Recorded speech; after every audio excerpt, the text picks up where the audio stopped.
Good morning, Dr. West. Oh, good morning, Miss Adams. I've brought down the night charts from the 4th floor. And I'll look them over. What sort of night did you have? Fairly quiet, Doctor. No new cases. If there were, I don't know where you'd put them. Well, we have one vacant bed this morning, 436. Mr. Steele? Yes, he died about 4 a.m. Surprised he held on that long. I thought you might be upset, Doctor. I mean, the day supervisor, Miss Rosenberg, told me you and Mr. Steele were either related or very close friends. No, not at all. Mr. Steele suffered certain delusions. Just before he died, he asked me to give you this, Dr. West. It's some kind of diary or journal. He said he owed it to you, that it was in compensation. Very well, leave it on the desk. I'll ask who's in charge of settling his estate. All right, Doctor. I looked at the first few pages. It's very strange. Oh? Well, I'm going off duty. Very well, Miss Adams. I'll see you tomorrow. Yes, Doctor. The Journal of Richard Thomas Steele. Strange. He tore out a good many pages. Everything up to July 26th. That's only a month ago. Why on earth did he leave it to me? Who do you think I was? Poor devil, there was certainly something torturing him. July 26th, an extremely depressing day. From early morning on, the air was hot, heavy, sticky. I stayed indoors.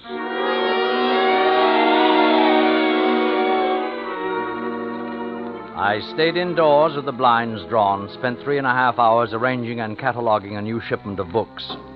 I must say I gloated over the volume of Bacon, Gold Leaf Uncut, 1836, a treasure. In the afternoon, I ventured out to play chess with Elliot. He's an uninspired player and a worse conversationalist. I'm appalled that a man of Elliot's pretensions still wallows in 18th and 19th century thought patterns, twaddle, and sentimentality. He's totally out of step with the times, blindly determined to keep his mind closed to any developments in science. It was so apparent in that argument we had over Ralph Waldo Emerson. I noticed he had a volume of Emerson's essays, a cheap reprint, and I thumbed through it.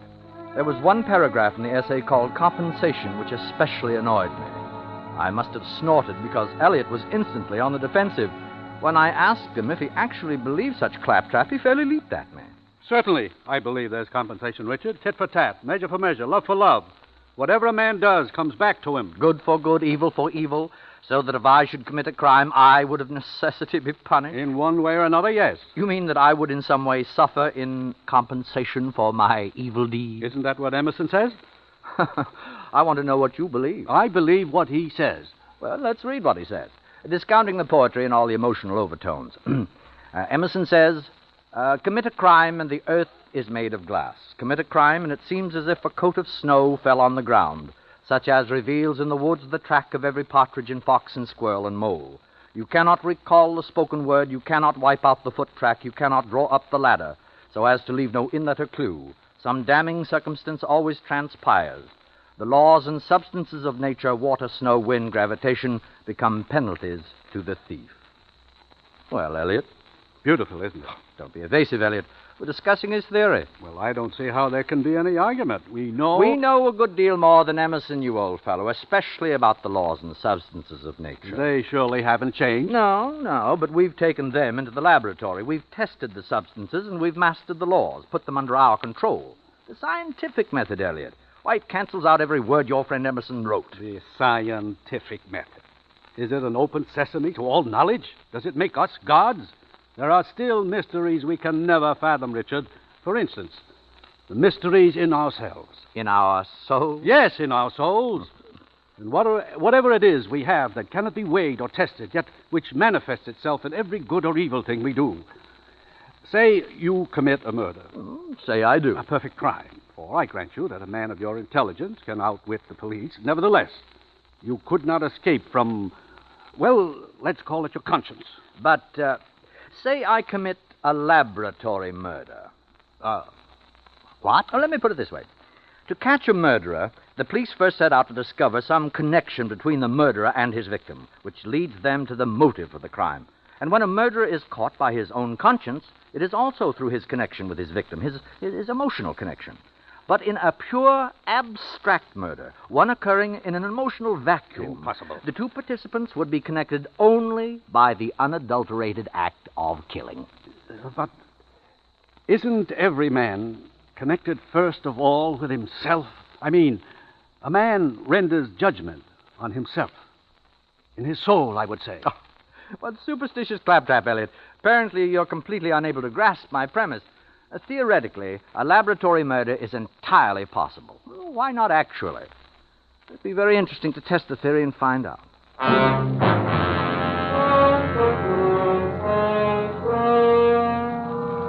July 28th. The weather continues warm, humidity high. This is the last summer I shall spend in New York. Today, I roamed around my library, read a little, thought a great deal. It's odd how I keep referring back to my conversation with Elliot. Abstract murder. A laboratory murder. I jotted down one or two theoretical points today. An amusing project in such hot weather.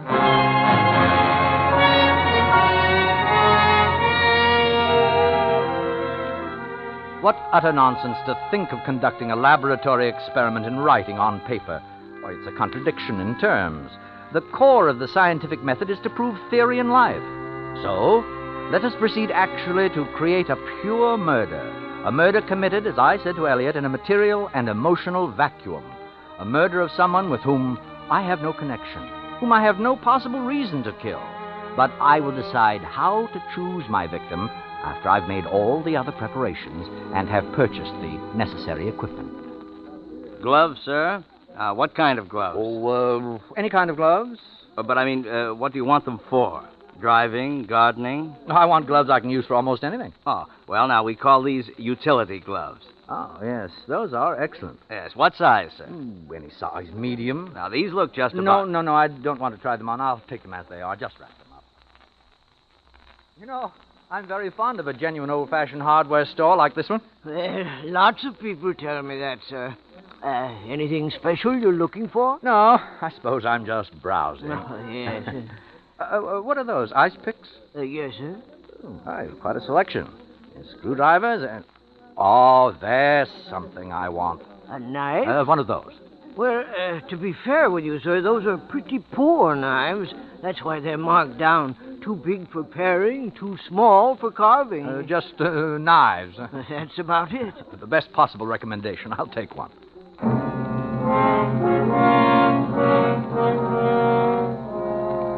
A meaningless knife, all-purpose gloves, knife and gloves new, factory-made, uncontaminated by human association, smelling only of the harsh, impersonal machines which turned them out. My first safeguards against the intrusion of emotion. And now, to complete my plans, who will it be? I must never see his or her face. I must not know his or her name, age, occupation, thoughts, or desires. I must come into contact with this victim as casually as though we were blown together by the wind.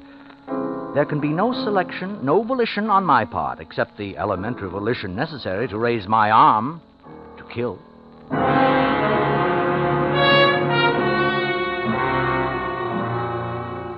July 30th. The exact record of what has occurred. I must write it down now while it's fresh in my mind.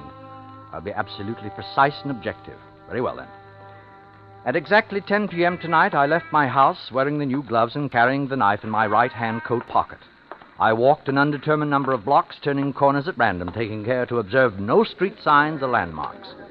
I observed only one thing, that there were many people on the street. In fact, I became aware that I was pushing through a rather dense crowd. I walked on with difficulty, but not once did I allow myself to become conscious of the exact nature of my surroundings. Then, at last, I found my progress through the crowd blocked by what I can only describe as a human back. I raised the knife and drove it into the back with all my force. I continued walking without haste, pausing only a fraction of a second to hear. He's dead. He's dead. He's dead, yes. I paused just long enough to hear, thus confirmed my unqualified belief that without any possible consequence to myself, I had taken another human being's life.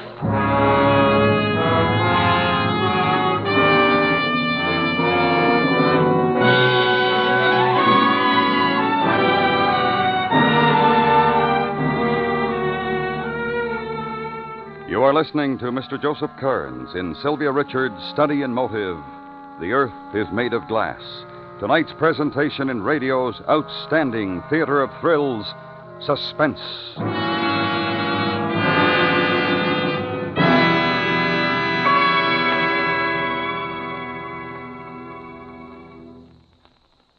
This is Flag Week, when all patriotic organizations urge all patriotic Americans to display their stars and stripes. Your flag, hanging on high, tells all who pass that America truly is one nation indivisible. Give new glory to old glory by showing your country's colors during Flag Week and on all patriotic holidays, national and local. And now, we bring back to our Hollywood soundstage Mr. Joseph Kearns in Elliott Lewis's production of The Earth is Made of Glass, a tale well calculated to keep you in suspense.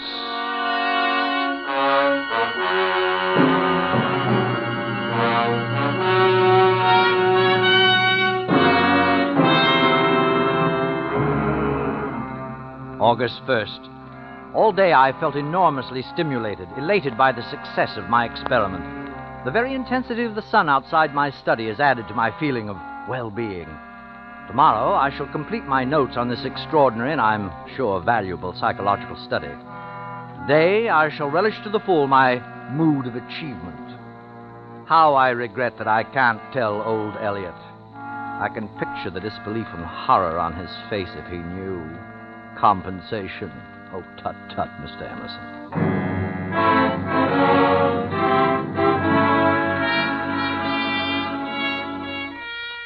August 3rd. Yesterday I was unable to write in my journal because of the excessive heat and because I suffered from a headache and a vibration in my ears. Today I'm forcing myself to write to have on record the final control in my experiment, my laboratory murder. To assure complete ignorance of the identity of my victim, I have read no newspaper and will not read any for a period of 2 or 3 weeks. Nor will I hold conversation with anyone apt to be morbidly interested in murder, as reported in the tabloid press.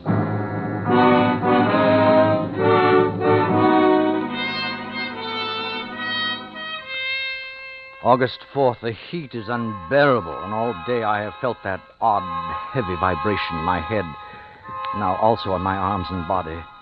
It is almost constant in a 1-2, 1-2 rhythm. But sometimes it's a sound as well as a vibration, like the distant sound of the sea.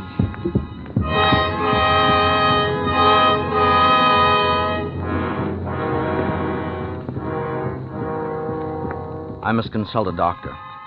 Last night I was kept awake by the throbbing in my head, and toward morning I was subjected to a new agony. Very softly at first, but louder and louder, like voices heard in delirium. My head became filled with an almost hysterical babbling. Not for an instant have the voices stopped or even paused. They seemed to keep time with the reverberation of my heart.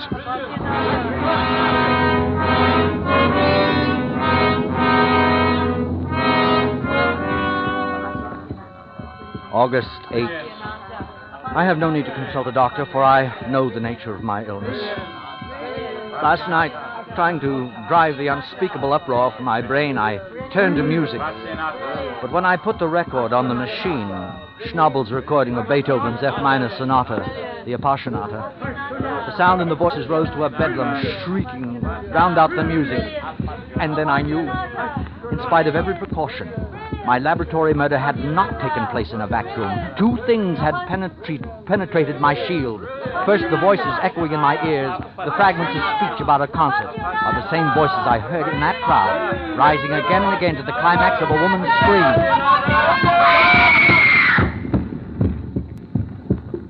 And the pulsing sound I hear when I drove that knife home into a beating heart, its vital rhythm, the mighty leap and contraction of the heart's muscle on the blade of the knife, was transmitted back to me through my hand and remains indelibly recorded in the heartbeat of my own blood.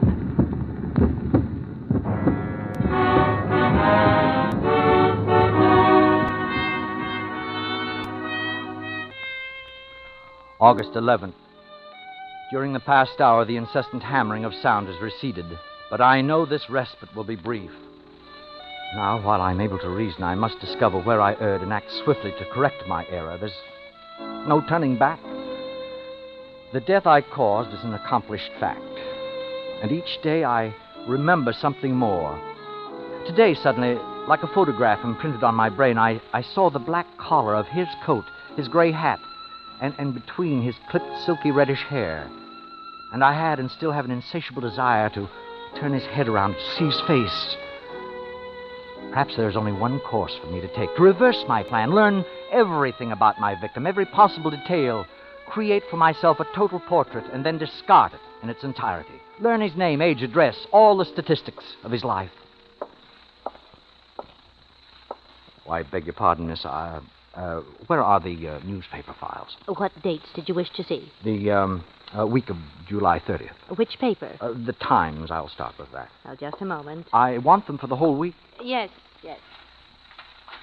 Well, here are all the copies for July, bound. And these loose ones are August, so far. Oh, thank you. Now, don't take them out of the reading room and return them to the desk when you're through, please. Yes, thank you, I will. I opened the bound volume near the end and immediately saw his picture, page 1, center. The photograph was blurred, but without reading a word, I recognized him because he matched his hair. I mean, his face went with the back of the head I had seen. But before I could read the headline above the picture, someone spoke to me. Pardon me, but may I look at that for just a moment? Oh, it couldn't be. Standing at my shoulder, smiling, young, apparently as alive as I. But it was. He was there. He, my victim. The face in the paper and his face were the same. I swear they were the same. I'm sorry to bother you. The girl at the desk told me you had that volume of the Times. Yes. There's an item I wanted to see in the July 30th issue. I'd wait, but I have to catch a train. If I'm late, my wife worries. You know how it is.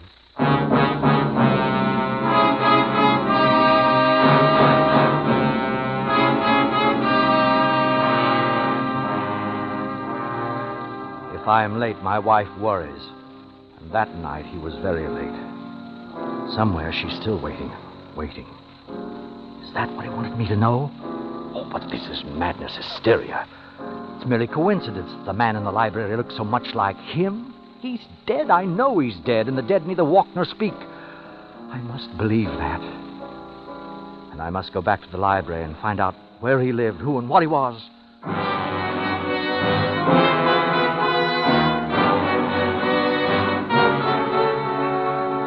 August 15th. I'm beyond all human help. I can confide the terrors I live with only to the pages of this journal. Today I went to Riverside, to a quiet street where he had lived, a tree-lined street running down to the Hudson River.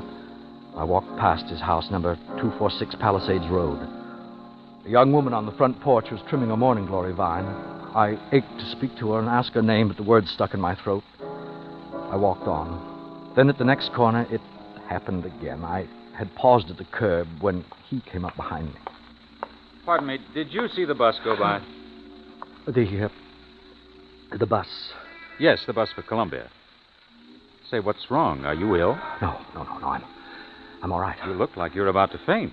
I'm all right. I live right near here. If you want to lie No, down... please, I'm all right. My house is just down the block. No, please, no, Well, it's up to you. I can't make you come, but I hate to see you suffer needlessly.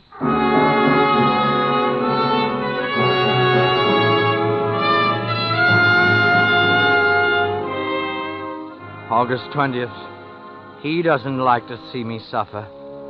Yet because of him, there isn't one day, 1 hour when I'm free from despair and fear. Yes, I accept him now. The dead do walk and speak. At least one dead man does. Whether actually or in the madness of my brain, I do not know. I only know that if I venture out of my house, inevitably he finds me. Sometimes he follows at a distance, sometimes waits ahead of me and beckons, and sometimes he meets me face to face as he did 2 days ago. I was going home and I stopped at the corner drugstore. Evening, Mr. Steele. Malted? No. I'll have a cup of coffee. Sure thing. Here, this stool's vacant, next to this gentleman. Thank you.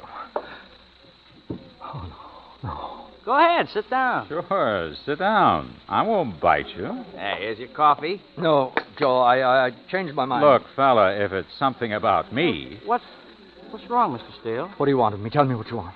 Me? I don't want anything. Then why don't you leave me alone? somebody you know, Mr. Steele? Apparently, Mr. Steele thinks he knows me. I do. Oh, I do. Maybe so, mister, if you say so. But if you know me, it sure wasn't from this life.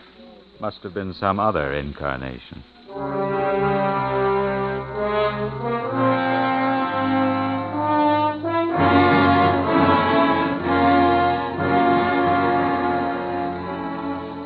That was the evening of the 17th. And yesterday, I'd started down the subway steps at 53rd Street. After looking all around to make sure he was nowhere near. And I'd only gone a few steps when I felt my arm jostled, and I turned. Oh, pardon me. Please, what do you want? What?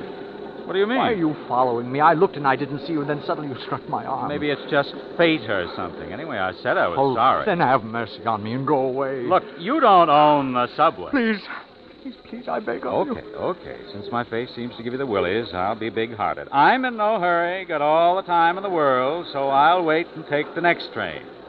Will that help? You know it will. I don't know and don't want to, but run along now before I change my mind.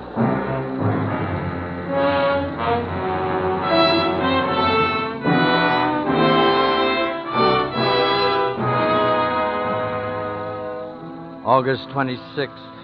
What will you have, quoth God? Pay for it and take it. Well, I have paid, and I must now take. For today I learned the cure for all my pain and torment. Today the course I have to take is clear. Today, on a deserted path nearing Fifth Avenue, I saw him again. He was coming directly toward me. I waited. I didn't even try to escape.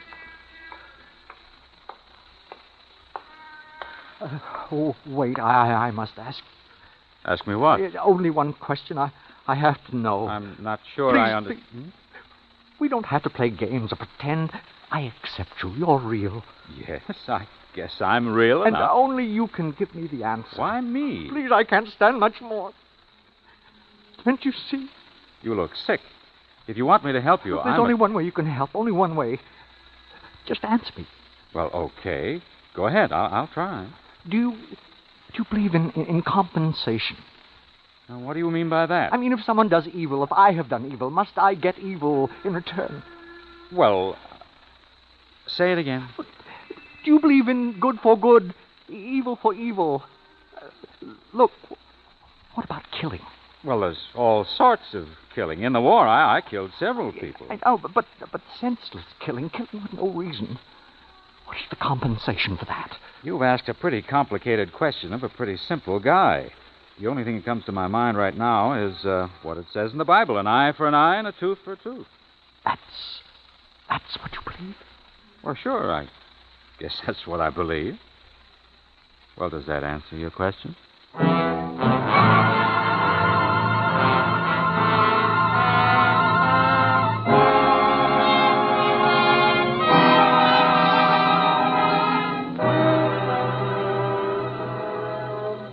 An eye for an eye, a tooth for a tooth. Command.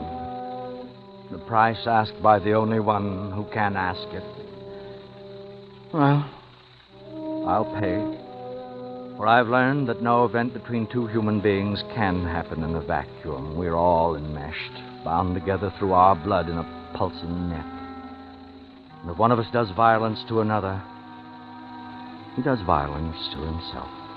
Very well. This price I'm glad to pay. I'm glad to die for his death. There's no other way.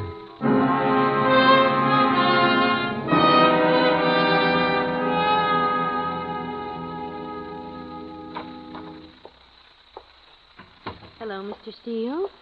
Are you awake? Where am I? In the hospital. How do you feel? Hospital. Oh, but I have to die. Not if we can keep you from it. But I have to. Well, you did your best.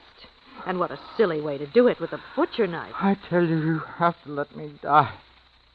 Where's the doctor? Now lie down, Mr. Steele. The doctor will be here in a minute. I have to make him see. I promised. You promised? Oh, here's the doctor now. Dr. West, I'm having a little trouble. Trouble, Miss Rosenberg? What seems to be the matter? You. Forgive me. I tried to do as you said. I tried to die. Tell her, please, go away and leave me alone. I promise I'll die.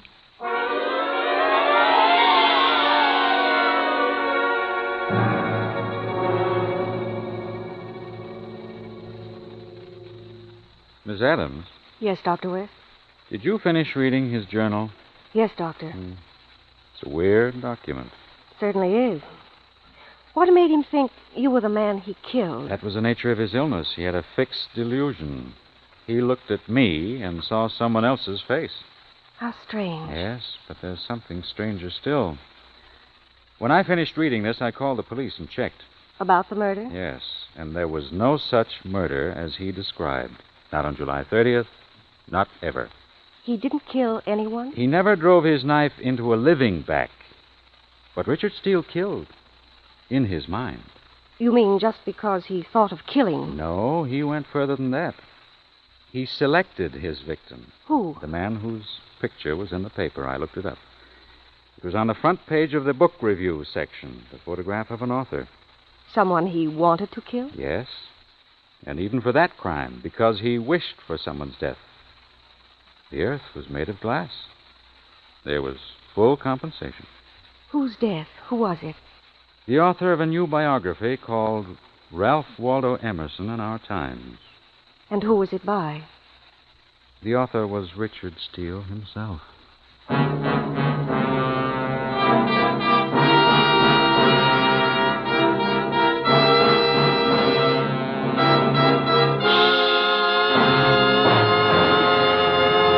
Did you enjoy the show? If you want to hear more vintage, golden age, unforgettable radio dramas, don't forget to like, comment, and subscribe. Share this audio classic with a friend, and come back soon for more timeless stories, right here on the Radio Classic Shows channel.